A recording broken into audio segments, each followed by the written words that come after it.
jumpa doktor memang check memang ada alergi dan mata kering sebodok titik ubat lah 2-3 bulan lah. Kak guna dalam sekotak macam tu nampak ada perubahan.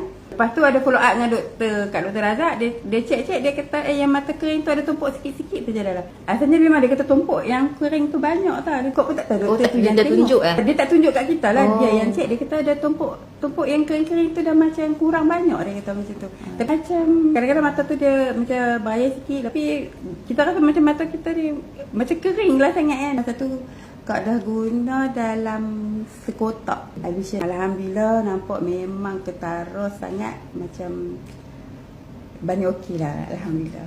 Masa belah itu Kak duk guna 1 hari 2 cm, tapi sekarang ni Kak dah kurangkan sikit 1 je. Lepas guna hari tu memang yang mula-mula tu memang Kak guna 2. Tapi lah ni dah dalam 2 minggu ni Kak guna 1 je. Siapa yang ada masalah mata tu eloklah guna revision, cuba guna.